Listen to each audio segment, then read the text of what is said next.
And we're live. Okay, going to answer the questions of the YouTube user, who is I can find the comments now. There we go.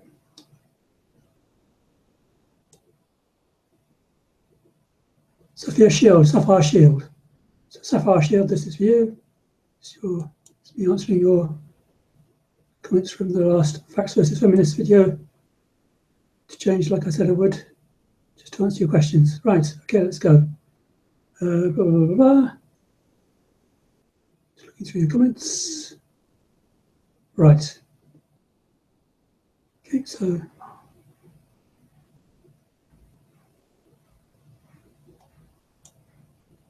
got some comments about feminism in general. I'll go through those first. You started off on August 30th, 2016, saying, yes, I think they're wrong.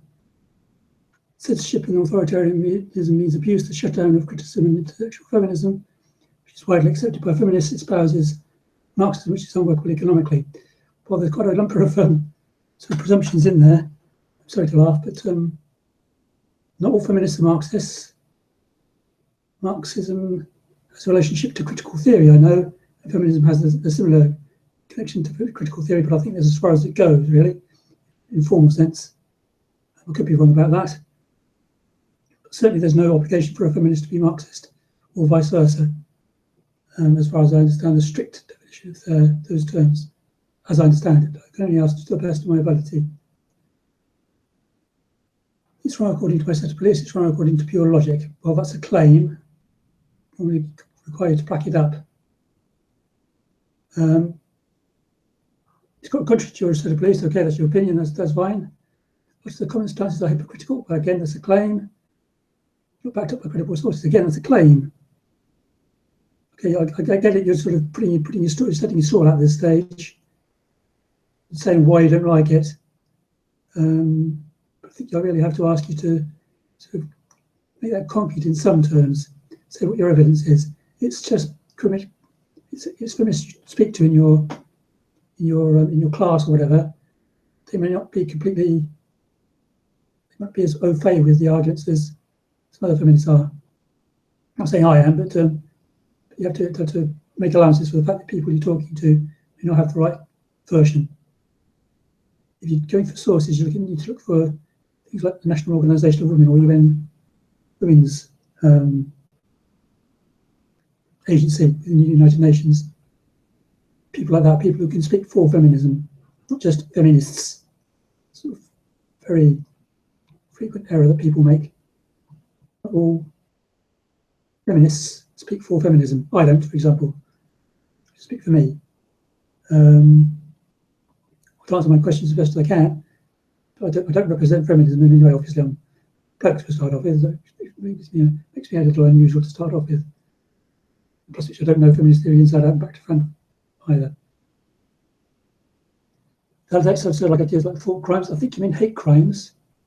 Now, hate crimes are validated, are supported by some feminists, as in hate crimes which promote hatred towards women and hatred towards feminists, towards other people as well, if they're that way inclined.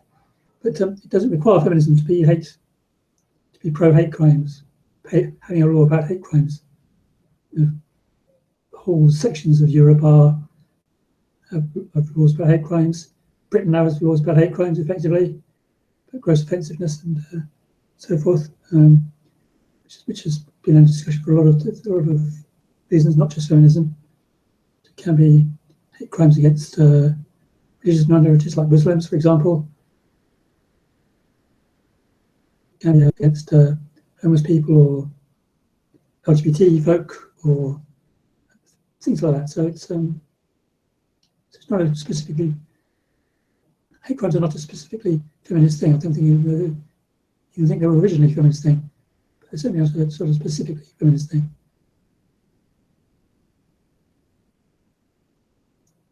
As if we're talking about religion here. Okay, well, I think you mean as if feminism was itself a religion, which is an allegation which is obviously off often made. I've heard other people make it, but it's not a rigid religion. It's not ideologically rigid at all. It's feminism. It's much more loose. It's a wide diversity. I don't want additional rights for myself. Well, I think you're speaking as a woman there. Well, nobody's proposing that you should have additional rights, only equal rights. That's again, often find people who call themselves equalitarians or egalitarians arguing that. I mean, I've got equal rights to start off with in law.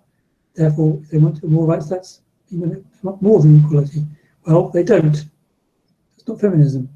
Feminism is about equality for gender equality of social, economic, and political equality for women, which means equal to men. So although they have very few additional rights, very few rights issues which apply to women, which don't apply to men. For example, fertility and fertility regulation and pregnancy and those kinds of things. Those still have to be dealt with, and the treatment of women under the law is still not equal because of social factors like gender norms and things like that. So that's what feminism is about now. It's less about fighting for equal rights in the West, Western world, America, Europe, places like that. It's much more about solving the social disequalities and the cultural problems which women face because of discrimination and sexism and rape culture and things like that. So it's much less about struggling for additional rights for women. Unless I know exactly what you mean by additional rights. If you mean something specific, well, we'll tackle that. I don't want everyone to have the same rights. Yes, everybody does.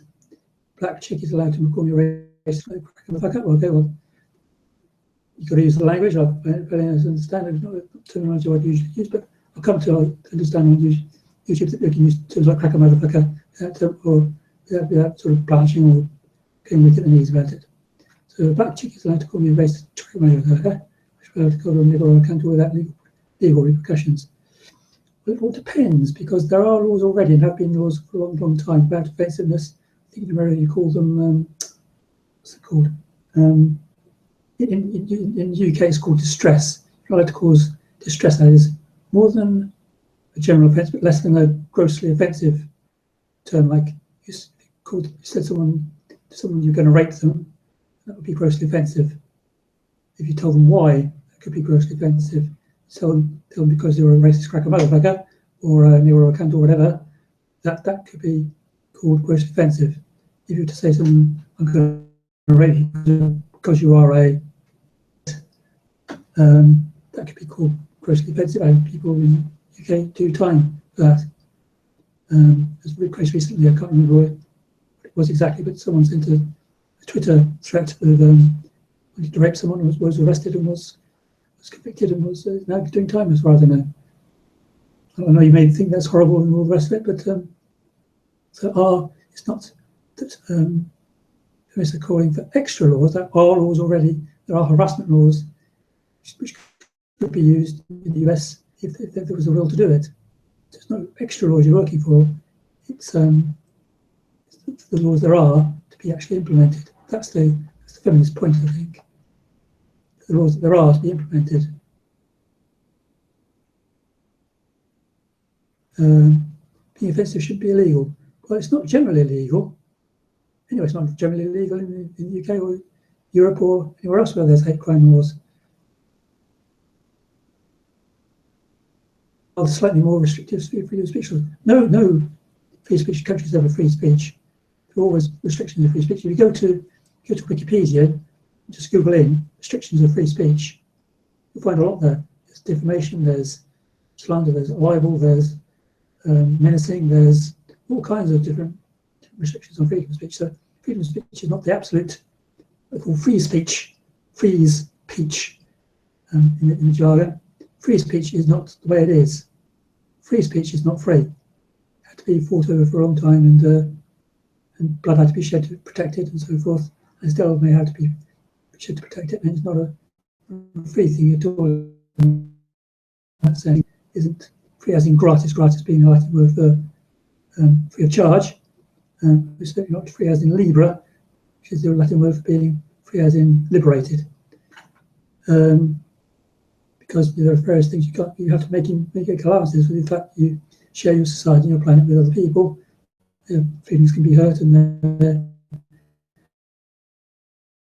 can be giving bad references or bad reviews to people, or giving them bad reputation, various ways. So there are restrictions on free speech. So it's not free speech, as the anti-feminists like to say, as the free speech proponents like to say. That's never been the case. Rights in the US, you never had free speech. It just doesn't exist. So you might want to adjust your ideas about that. I don't know. We might want to carry on just saying, I think it's not right, and stuff it. I just want to carry on doing whatever I want to do.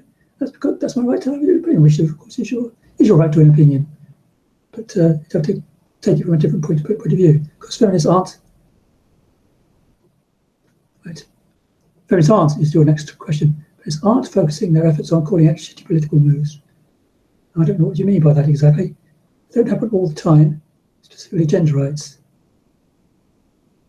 I think you mean assaults on gender rights, like the end of Planned Parenthood. Would that be the kind of thing you're talking about? I think it's probably the kind of thing you're talking about. But yes, well, you'd be surprised, I think, how often they do. Often gender rights really are under threat. But the Organisation of Women website, I think you'll see there's quite a few bits of news every week about various things that are going through the Congress, which in their view is compromising the position of women. So there's quite a bit going on. The far right is not taken seriously. I don't know what you mean by the far right there. I suspect you mean the Trumpers. I suspect is probably what you mean. Well, I do find it hard to take Don seriously. Being conservative or right wing is an insult. It can be, doesn't have to be. Feminists are given a completely free rein of their political leanings by feminism. Yes, many people in feminists are left wing, but there are some right wing feminists.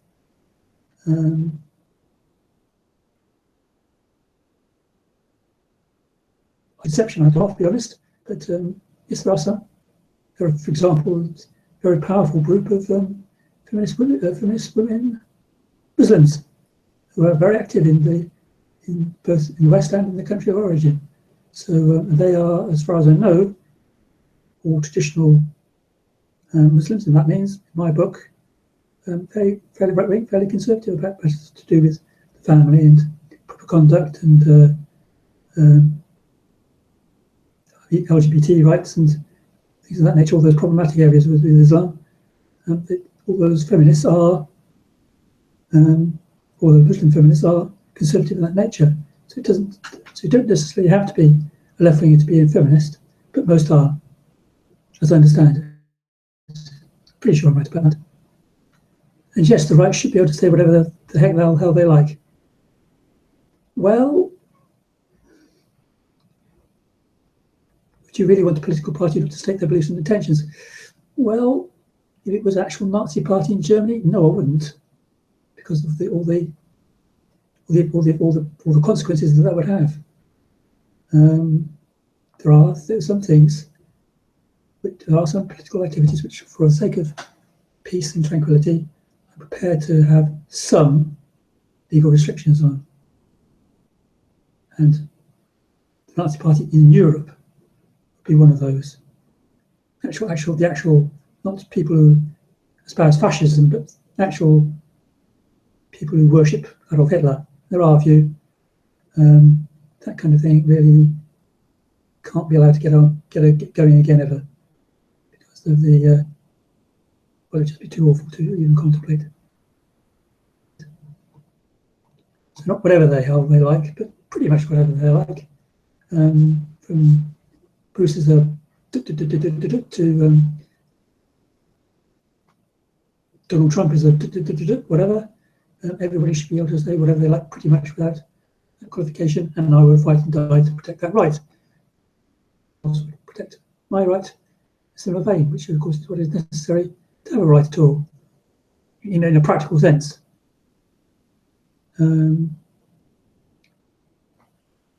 Right. When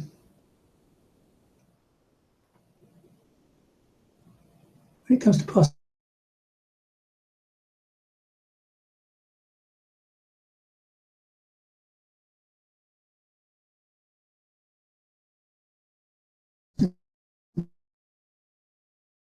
laws, they can't be to summarise what you try to get through, but probably didn't do too good a job because you've chosen different words to put back to me, so I'll ignore my words and stick with yours, that's right.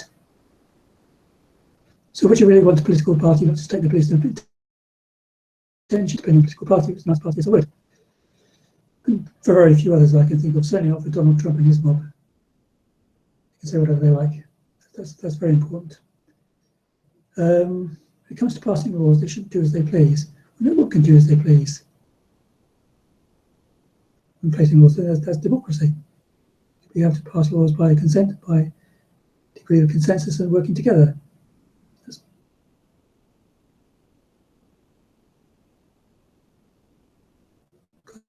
Constitutions like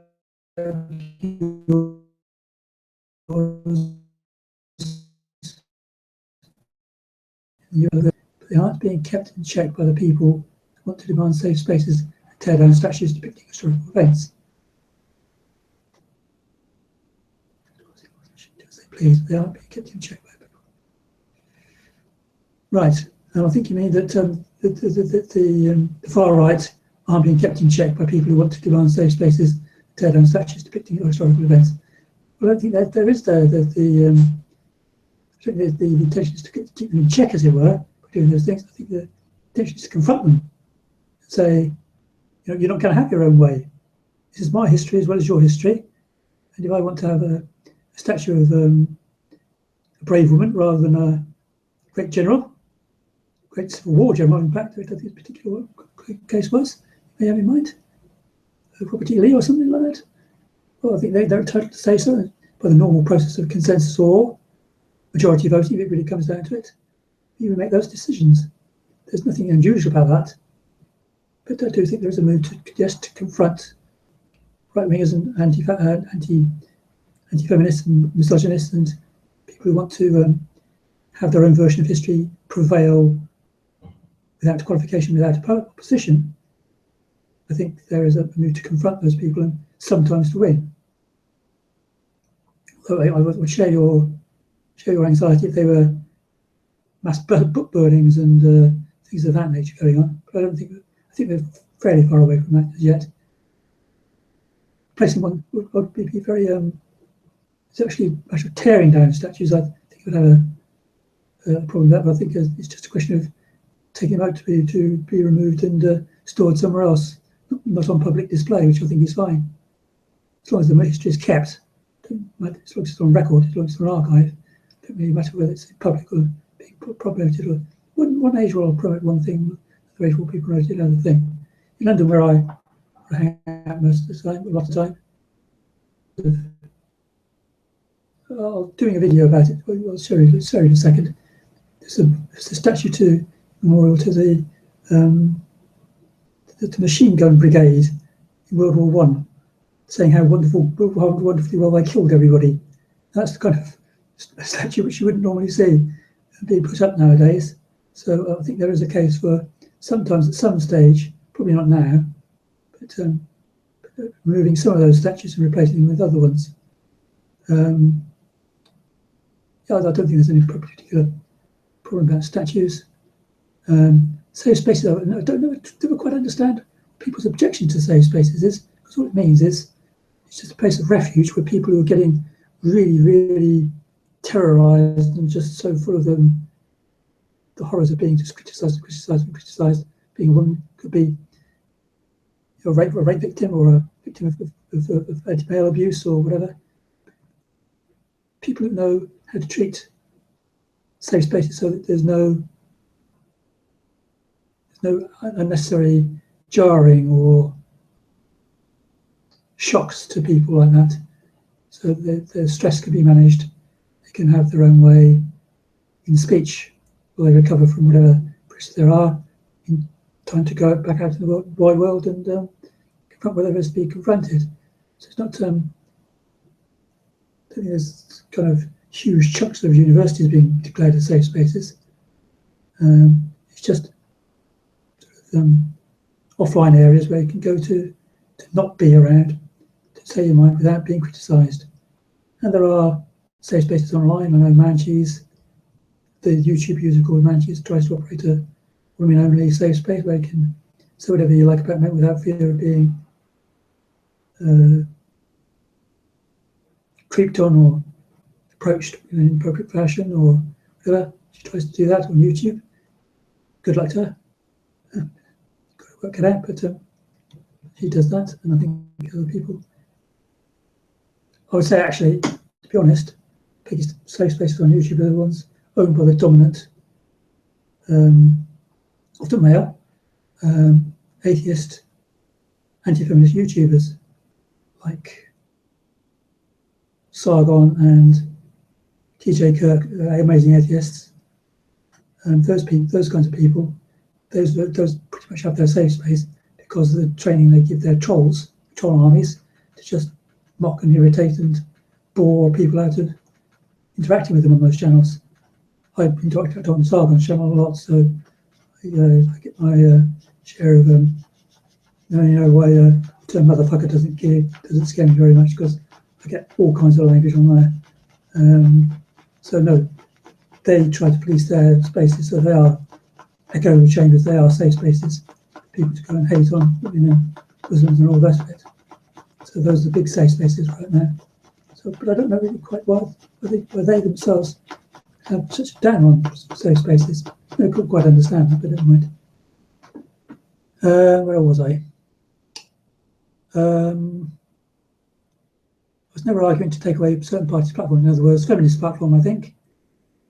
The position is that no one should be able to pass these laws on free speech regardless of the intention of what side of the political spectrum. When you say these laws, I think you mean hate speech laws again. Well, that's your viewpoint, you're entitled to it.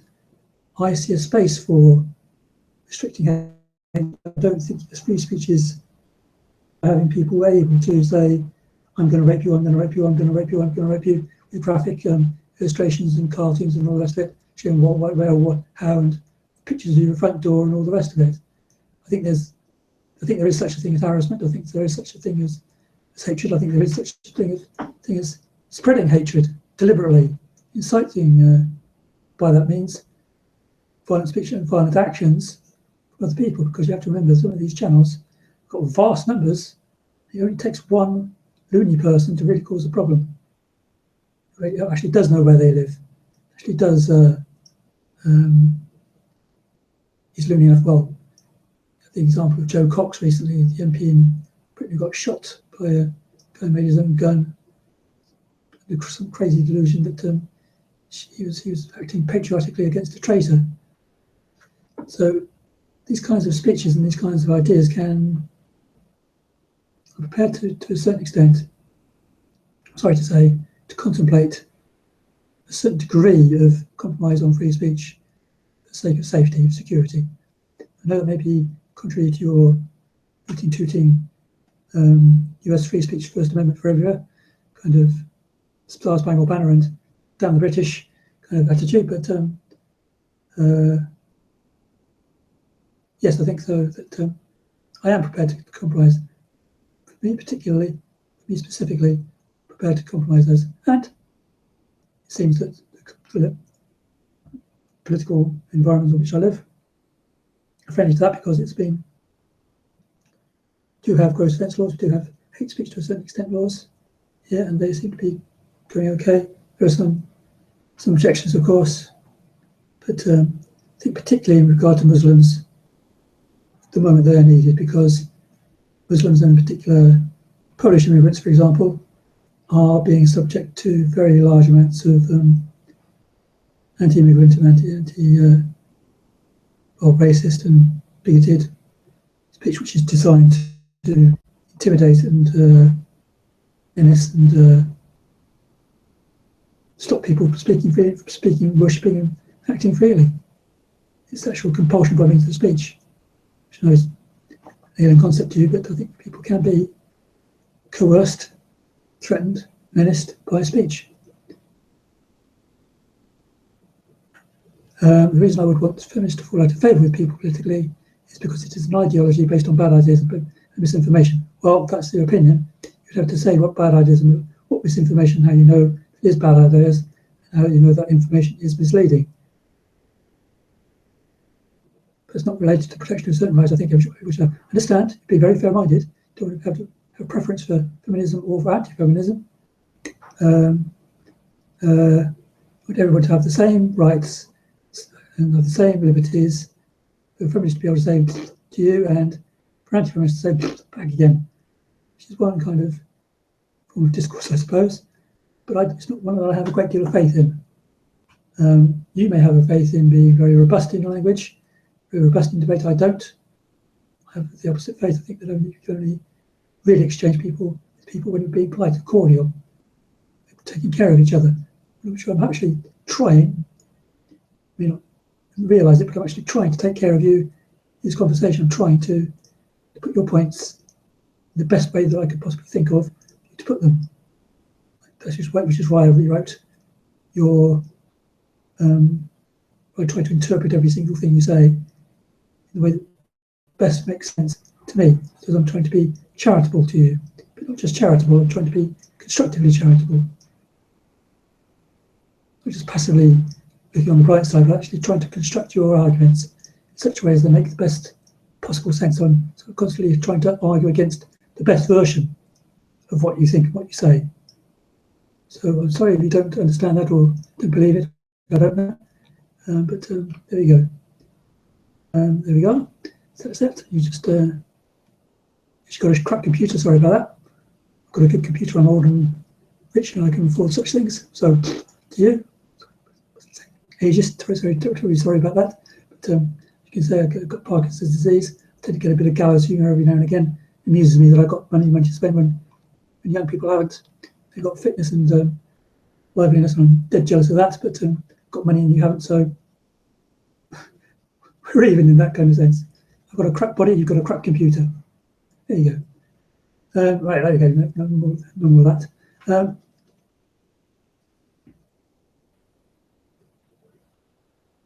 If I haven't done anything to you, which I specifically asked you, thank you very much for answering that. You haven't got any personal grudges against feminism. If you don't think I'm prone to mental gymnastics, I haven't tried to do. I just tried to go through your message quite straightforwardly. I don't think feminism has encouraged tribalism. I think it tries to encourage unity of approach, certainly. The fact that people go out all uptight and antagonistic about it, I think is as much of a shock to feminists as it is to most other people. Because to a feminist, there's nothing to object to. All they want is equal rights. Equal rights and equal treatment. Yep, okay, good. You're making efforts to look to out groups, including feminists. And including anti-feminists, with both that. One's an out group outside of YouTube, there's an out group inside of YouTube. So a bit yeah. On to what you think about. Say your problem is with the ideology. You have to say what you mean by the ideology. What is it specifically about feminism, as you understand it, which you're objecting to? I know you said a few things, but I think my response to those is you have to make it concrete so I can criticise it. I can't say I don't like. Because all I can say to that is I do like, or I don't accept. That is feminism. So you have to have a bit more. There needs to be a bit of evidence there before I can actually come back to you. I could try producing evidence that what you say is wrong, but I need to know what you really believe is right before I can do that.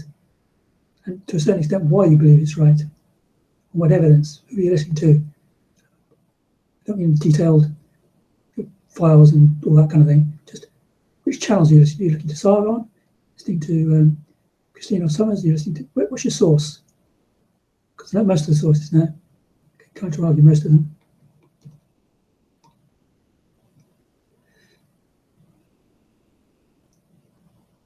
Yeah, yeah. And necessary is a movement, by which you mean, I think, you're going to be an equalitarian or egalitarian. You're going to say that women already have equal rights, or they don't have equal treatment, as far as I can see.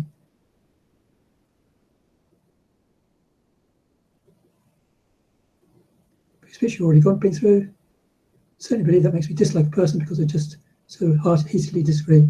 Not really all that fussed about being respectful. Certainly not of bad ideas. Okay, there's this business of trying to keep your temper online. When you feel so passionate about it, I get the same. I lost my temper the other day, briefly. It's the kind of thing which happens on the internet, which I don't think is really anybody's fault. I just think you need to recognise it happens. We'll get heated, to just cool it off very quickly. I think we're getting on, we're interchanging quite well, so I'm not bothered about that. I don't feel any fear of that. In my last response, I don't think he's going to have any problems there. There we go. Yes.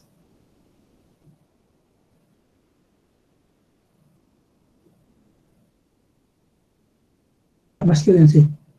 You'd have to explain what you mean by shaming of men and masculinity. I think I might know what you mean, but that's I don't know. I need to know specifics on that before I can really. I don't think feminism does shame men and masculinity.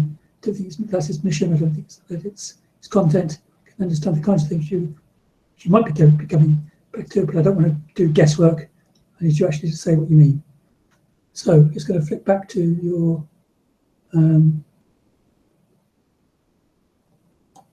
hang out there.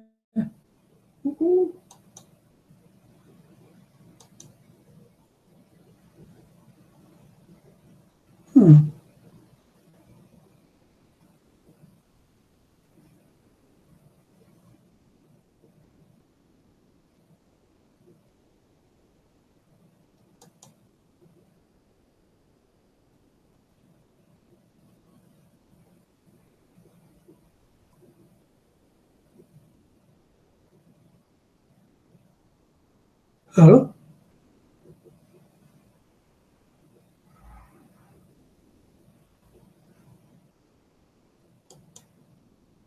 Hello?